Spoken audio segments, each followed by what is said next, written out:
Subscribe now and press the bell icon. Never miss an update.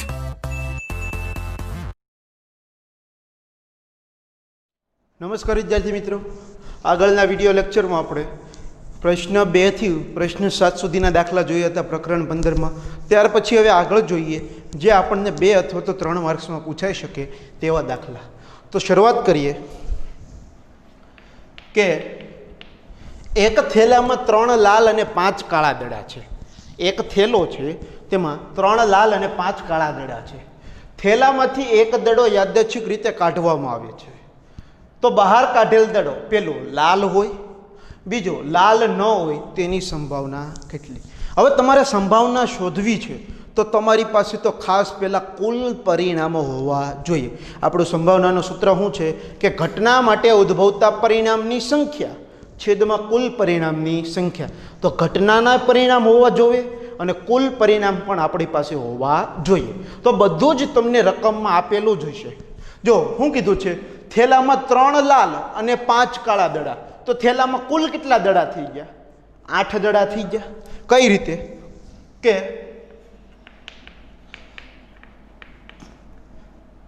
કાળા દડા 5, લાલ દડા 3. તો કુલ દડા કેટલા છે? 8. આ કુલ દડા એ આપણું શું દર્શાવે? કુલ પરિણામ દર્શાવે. ચાલો હવે પેલી ઘટના શું છે કે લાલ હોય તો એને આપણે કહીશું ઘટના એ. તો એમાં લખીએ લાલ રંગનો દડો હોય. ચાલો સૂત્ર લખીએ. તો સૂત્ર શું છે આપણી પાસે? P of A બરાબર ઘટના એ માટે ઉદ્ભવતા પરિણામની સંખ્યા છેદમાં કુલ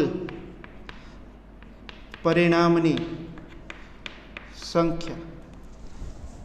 તો P of A બરાબર, ચાલો ઘટના એ માટે ઉદ્ભવતા પરિણામની સંખ્યા. તો ઘટના એ કેવું હતું? લાલ રંગનો દડો હોય તો લાલ રંગના દડા આપણી પાસે કેટલા છે? 3 છેદમાં કુલ પરિણામ એટલે કે કુલ દડા આપણી પાસે કેટલા છે? 8. તો P of A બરાબર શું આવશે? 3/8. આ આપણો શું જો જવાબ. જો ભાગ ઉડતા હોય તો ઉડાડવાના, નકર ચાલે. પોઈન્ટમાં લખો તોય વાંધો નહીં, ન લખો તોય વાંધો નહીં, આ રીતે લખશો તો પણ ચાલશે. ચાલો ઘટના બી શું કીધું છે? લાલ ન હોય કે લાલ રંગનો દડો ન હોય તો એને આપણે શું કહી દીધું? ઘટના બી. ચાલો P of B બરાબર ઘટના બી માટે ઉદ્ભવતા પરિણામની સંખ્યા છેદમાં કુલ પરિણામની સંખ્યા. ચાલો P of B બરાબર તો ઘટના બી માટે ઉદ્ભવતા પરિણામની સંખ્યા. તો ઘટના બીમાં શું કીધું છે આપણને કે લાલ રંગનો દડો ન હોય. તો લાલ રંગનો પસંદ ન થાય તો કેવા રંગના દડા પસંદ થાય? કાળા રંગના. અને કાળા રંગના દડા કેટલા છે આપણી પાસે? 5. કુલ દડા કેટલા છે? 8. તો આપણો શું આવી ગયો જવાબ? P of B બરાબર 5/8. આવા દાખલા આપણને 2 માર્ક્સમાં પૂછાઈ શકે છે. ત્યારબાદ આગળ કીધું છે એક પેટીમાં 5 લાલ લખોટી. લાલ લખોટી કેટલી છે? 5. 8 સફેદ લખોટી અને 4 લીલી લખોટી છે. તો પેટીમાંથી એક લખોટી યાદચ્છિક રીતે પસંદ કરવામાં આવે છે. તો પહેલી ઘટના શું કીધી છે? લાલ રંગની લખોટી હોય. તો આપણી પાસે સંભાવના ગણવા માટે પહેલાં તો કુલ પરિણામ હોવા જોઈએ. તો કુલ પરિણામ કેટલા થશે? 5 લાલ, 8 સફેદ અને 4 લીલી. એટલે કુલ લખોટીઓ કેટલી થશે આપણી પાસે? 17 લખોટીઓ થશે. અહીં લખીએ લાલ લખોટી 5, સફેદ લખોટી 8, લીલી લખોટી 4, તો કુલ લખોટી કેટલી થશે આપણી પાસે? 17 થશે. ચાલો હવે પેલી ઘટના લઈએ. તો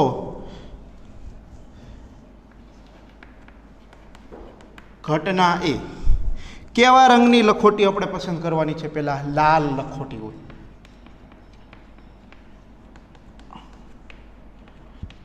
લાલ લખોટી હોય. ચાલો સૂત્ર P of A બરાબર ઘટના A માટે ઉદ્ભવતા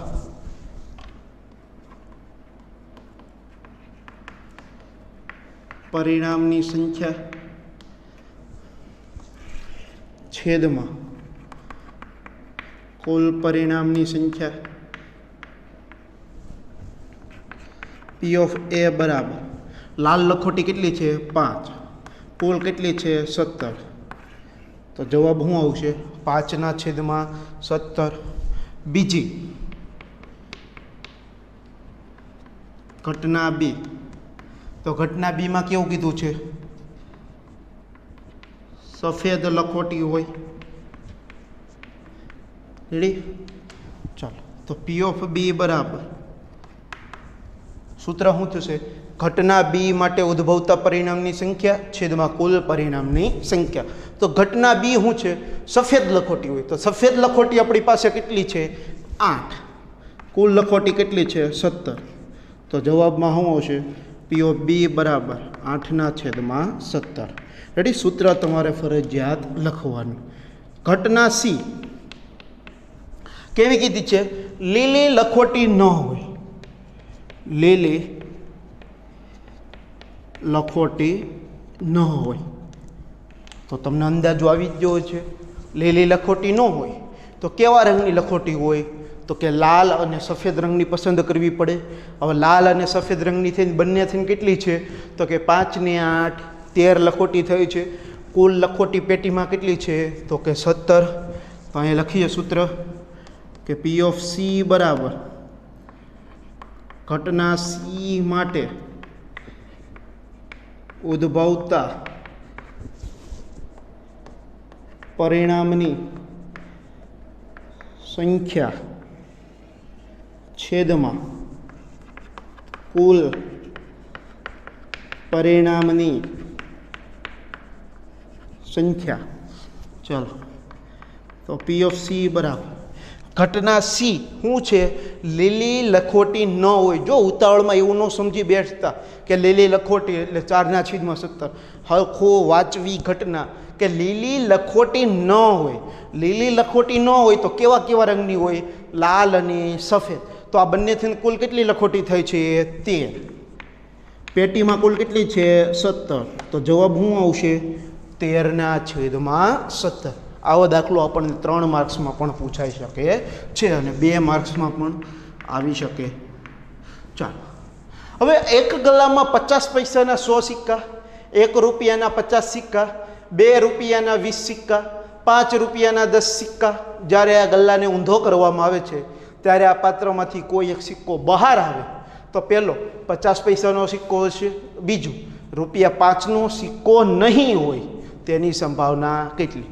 તો પહેલાં તો એ આપણે જોવું પડે કે ગલ્લામાં કુલ કેટલા સિક્કાઓ છે. શું ગલ્લામાં કુલ કેટલા સિક્કાઓ છે? તો જો 50 પૈસાના સિક્કા, તો 50 પૈસાના કુલ કેટલા સિક્કા છે?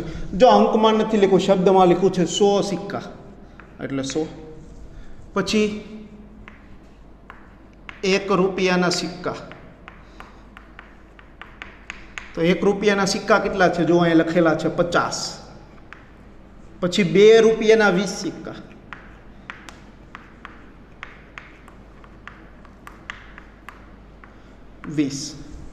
પછી લખ્યું છે 5 રૂપિયાના 10 સિક્કા, યાના સિક્કા કેટલા છે? 10. તો ગલ્લામાં કુલ સિક્કાઓ કેટલા થશે ગલ્લામાં? તો તમને આ ખબર જ છે. આ બધાનો આપણે શું કરવો પડે? સરવાળો 150, 150, 20, 170, 10, 180. હવે પહેલી ઘટના લઈએ. ઘટના એ. તો ઘટના એમાં શું કીધું છે કે 50 પૈસાનો સિક્કો હશે. 50 પૈસાનો સિક્કો હશે. ચલો સૂત્ર લખીએ. પી ઓફ એ બરાબર ઘટના એ માટે ઉદ્ભવતા પરિણામની સંખ્યા છેદમાં કુલ પરિણામની સંખ્યા. પી ઓફ એ બરાબર, ચાલો, ઘટના એ માટે ઉદ્ભવતા પરિણામની સંખ્યા. તો ઘટના એ શું છે? 50 પૈસાનો સિક્કો. તો 50 પૈસાના સિક્કા કુલ કેટલા છે? 100. અને ગલ્લામાં કુલ કેટલા સિક્કાઓ છે? 180. આ એક મીંડું ગયું. હવે ભાગ ઉડશે તો ક્યાં? 18 છે અહીંયા શું લખાય? 9 દુ 18. 10 છે અહીંયા શું લખાય? 5 દુ 10. 2 2 ગયા. તો પી ઓફ એ બરાબર શું આવશે? 5/9. શું આવશે? 5/9.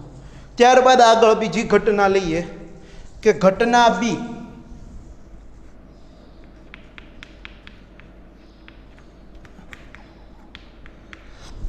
શું કીધું છે કે 5 રૂપિયાનો સિક્કો ન હોય. જો 5 રૂપિયાનો સિક્કો પસંદ કરવાનો નથી, કે 5 રૂપિયાનો સિક્કો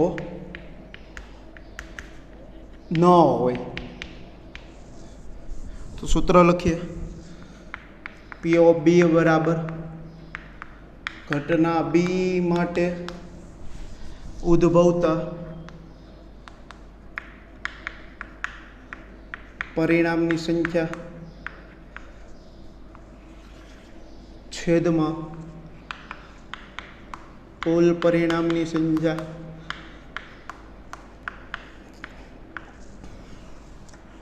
પી ઓફ બી બરાબર, ચાલો શું કીધું છે કે 5 રૂપિયાનો સિક્કો નથી પસંદ કરવાનો. એટલે કે 5 રૂપિયાનો સિક્કો નહીં હોય તો કયા કયા છે? કે 50 પૈસાનો હોય, કે 1 રૂપિયાનો હોય, કે 2 રૂપિયાનો હોય. કરો સરવાળો, કેટલો થાય? 170.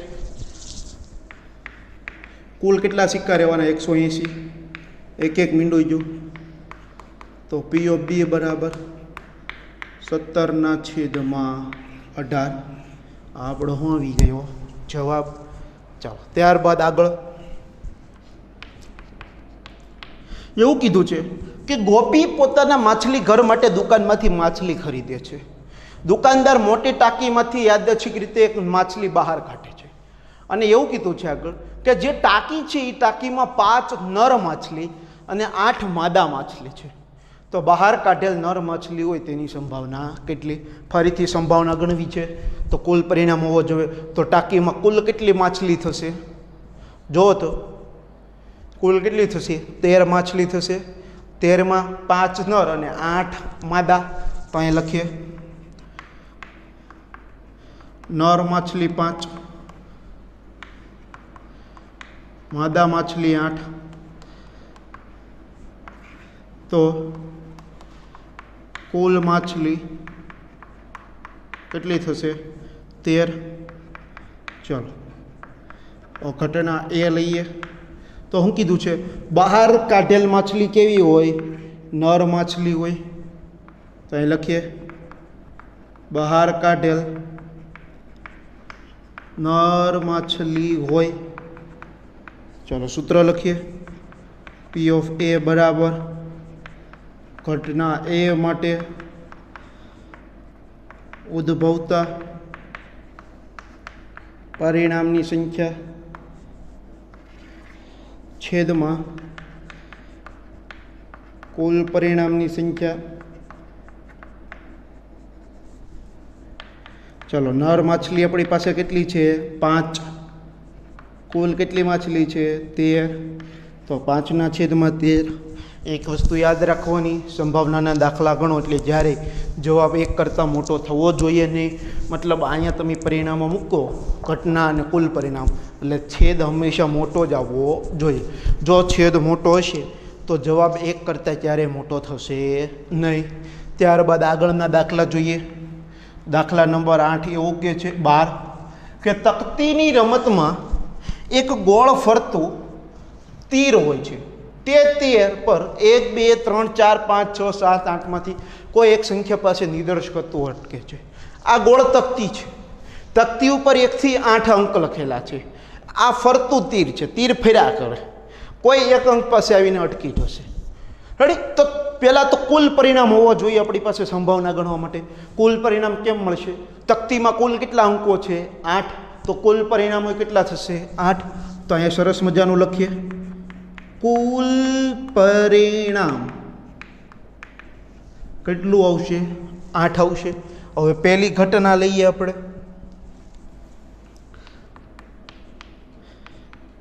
ઘટના એ તીર 8 તરફ નિર્દેશ કરે. ચાલો, તો સૂત્ર શું થશે કે પી ઓફ એ ઘટના એ માટે ઉદ્ભવતા પરિણામની સંખ્યા છેદમાં કુલ પરિણામની સંખ્યા. ચાલો બોલો તો શું આવશે ઘટના એ માટે ઉદ્ભવતા પરિણામની સંખ્યા? તો જો શું કીધું છે, તીર 8 તરફ નિર્દેશ કરે કે આ તીર એક વખત આમ પરિભ્રમણ કરે તો એ 8 ઉપર કેટલી વખત તીર આવી શકે? એક જ વાર આવી શકે. જો 8 વાર ન આવે, તીર ફેરવવાનું છે, અંક નથી ફેરવવાના. તીર ફેરવીએ કે અહીંથી આમ ફરીને અહીંયા જ પાછું આવે તો આ રીતનું ફરે તો એ 8 ઉપર કેટલી વાર આવી શકે? 1. તો ઘટના માટે ઉદ્ભવતા પરિણામની સંખ્યા 1, કુલ પરિણામ 8. તો જવાબ શું આવશે? 1/8. ચાલો બીજી ઘટના લઈએ.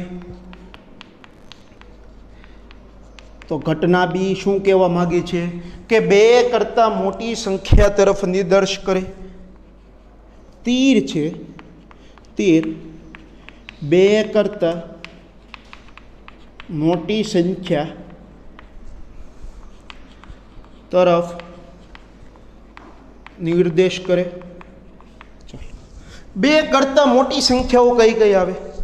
તો કે 3 4 5 6 7 8. આ 6માંથી કોઈ એક સંખ્યા તરફ નિર્દેશ કરે તો ઘટના બી માટે ઉદ્ભવતા પરિણામો કેટલા થયા? 6. કુલ પરિણામો 8. તો પી ઓફ બી બરાબર 6/8. અહીંયા ભાગ ઉડશે તો કે આ 4 દુ 8, 3 દુ 6, 2 2 તો પી ઓફ બી બરાબર 3/4. ચાલો ત્રીજી ઘટના લઈએ.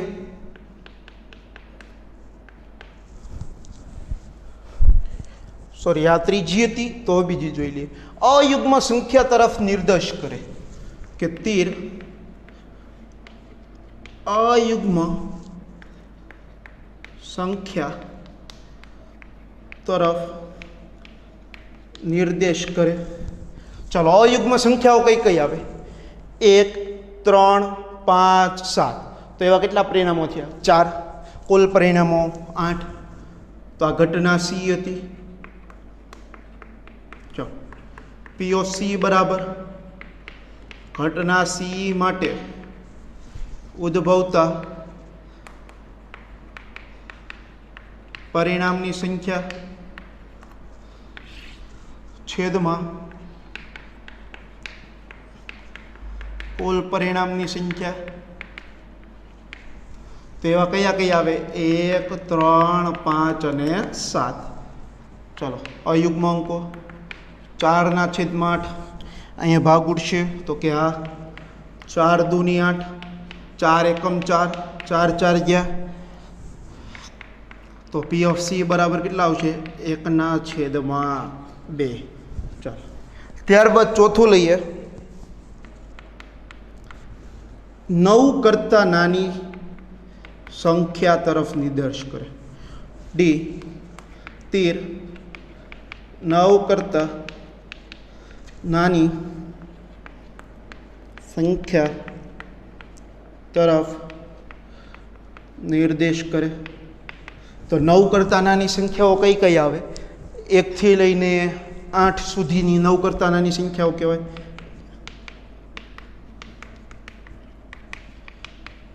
ચાલો સૂત્ર લખીએ. ઘટના ડી પી ઓફ ડી, ઘટના ડી માટે ઉદ્ભવતા પરિણામની સંખ્યા છેદમાં કુલ પરિણામની સંખ્યા પી ઓફ ડી બરાબર કુલ કેટલા આવ્યા છે? 8, અને કુલ એ આપણા 8. બંનેનો ભાગાકાર કરો તો કેટલો આવે? 0, પણ મેં 0 આવશે નહીં. બે સમાન સંખ્યાનો ભાગાકાર હંમેશા કેટલો થાય? 1. તો પી ઓફ ડી બરાબર કેટલું આવશે? 1 આવશે. તો આવા દાખલા આપણને પરીક્ષામાં પૂછાય છે 2 અથવા તો 3 માર્ક્સમાં. થેન્ક યુ વિદ્યાર્થી મિત્રો.